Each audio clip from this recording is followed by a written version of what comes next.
ආයිබෝන් සියලුම දෙනාට සුබ දවසක් ප්‍රාර්ථනා කරනවා. ඉතින් මම අදත් ඔයාලට බොන්සායි වීඩියෝ එකක් අරගෙන ආවා. මේ දවස්වල ඇත්තටම මේ කාර්තුවේ කප්පාදු කරන අවස්ථා ගොඩක් වැඩි.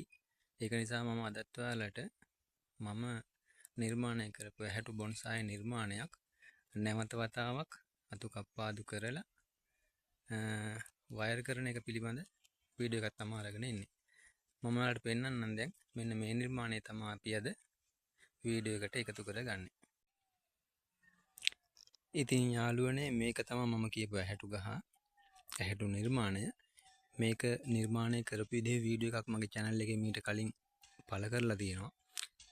ඉතින් මේ අවස්ථාව වෙනකොට පේනව නේද මේ කොළ සාමාන්‍යයෙන් ගොඩක් දුරට වැටිලා තියෙනවා. ඉතින් ඒ කියන්නේ මේ මම එදත් කිව්වා වගේ පෙබරවාරි මාර්තු කියන්නේ කප්පාදු වලට සුදුසුම කාලය.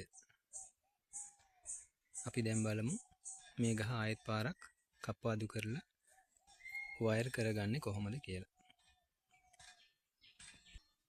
ඔන්න දැන් ඔයාලට හරියටම බලා ගන්න පුළුවන් මේ පේනව නේද? මුළු වර්ධනය වෙලා පෝච්චියෙන් එළියටත් එන විදිහට. ඒ කියන්නේ සාමාන්‍යයෙන් ඇහැටු වල මේ වගේ මුළු වර්ධනයක සාමාන්‍ය දෙයක් මේ කඳින් දැන් මුල් වර්ධනය වෙලා තියෙනවා. එතකොට මම ඔයාලට කිව්වේ මේ කොළ ගොඩක් වැටෙනවා මේ කාල සීමාවෙදී. එතකොට අපි කරන්න ඕනේ අනිවාර්යයෙන්ම අතු නැවත කප්පාදු කරලා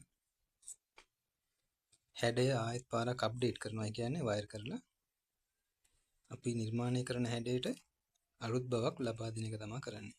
ඉතින් අපි වීඩියෝ එකකින් බලමු මේ වැඩේ කොහොමද කරන්නේ කියලා.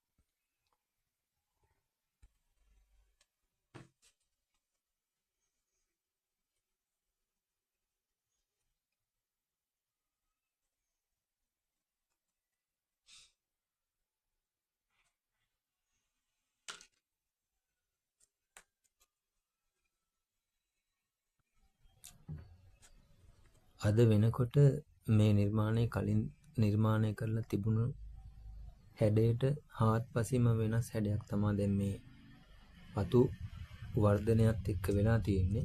ඒක නිසා පරණ නඩත්තු කරගෙන ආපු හැඩයම නැවත වතාවක් අප්ඩේට් වෙන්නත් එක්කම මේ අනවශ්‍යව වර්ධනය වෙලා තිබුණු අතු ටික මෙන්න මේ විදිහට ඉස්සරලාම කපලා අයින් කරගන්නවා.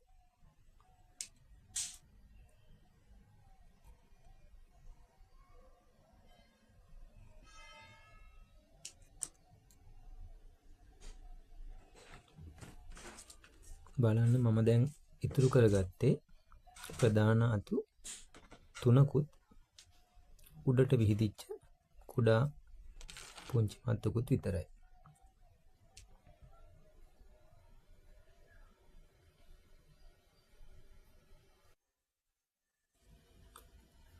අනවශ්‍ය අතු ටික කපලා අයින් කරගත්තට පස්සේ අපි ඉතුරු කරගත්ත මේ ප්‍රධාන අතු ටික නැවත වතාවක් ඇලුමිනියම් වයර් ආධාර කරගෙන වයර් කරලා හැඩ ගැන්වීම තමයි ඊළඟට සිද්ධ කරන්නේ. ඇහැටු ගස්වල අතු සාමාන්‍යයෙන් නම්‍යශීලී ගතිය හොඳටම තියෙනවා. ඒ කියන්නේ මේකේ මේ අතු ප්‍රමාණය හැටියට විශාල වයර් යොදා ගන්න අවශ්‍යතාවයක් ඇති වුණේ නැහැ ඇත්තටම. ඒක නිසා කුඩාම ඇලුමිනියම් වයර් තමයි මේ අවස්ථාවේදී මම යොදාගත්තේ. අනිත් විශේෂම කාරණේ තමයි ඇහැටු ගස්වල ඇහැටු කියන නුක කුලේ ගස්වල අතු ගොඩාක් නම්‍යශීලී. ඉතින් අපිට අවශ්‍ය ඕනෑම හැඩයකට ඒ කියන්නේ කඳ විශාල වුණත් කඳ නමා ගන්න වුණත් ලොකු වයර් පාවිච්චි කරලා ඒ අවශ්‍ය හැඩයට නමා ගැනීම කරගන්න පුළුවන්. අතුත් ඒ වගේම තමයි. තමන්ට තමන්ට කැමතිම හැඩයකට වුණත් අතු නමා ගන්න ඇත්තටම පහසුයි. ඉතින් ඒක ඇහැටු ගස්වල තියෙන විශේෂම ලක්ෂණයක් තමයි.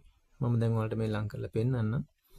වයර් කිරීමේදී ඒ කියන්නේ මේ කොටස එහෙම ඉතින් බොන්සායි කරන්න බලාපොරොත්තු වෙන කෙනෙකුට ගොඩක් වැදගත් වෙයි. මෙන්න මේ ආකාරයට තමයි අපි අතු වයර් කිරීම නිවැරදිව කරන්නේ.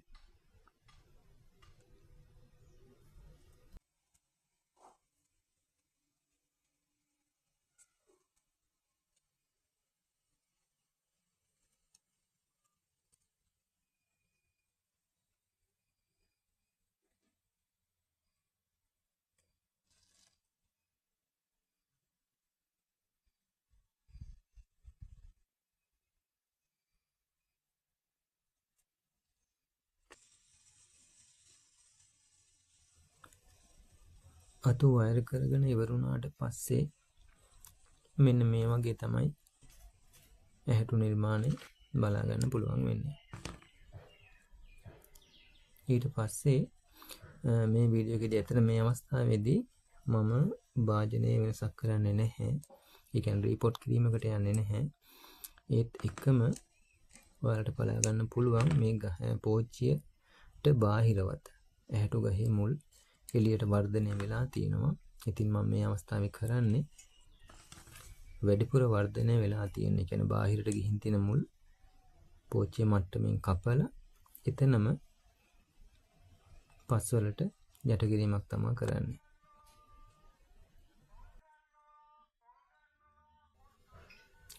ඉතින් මේ විදිහට අද වීඩියෝ එක අවසන් කරනවා.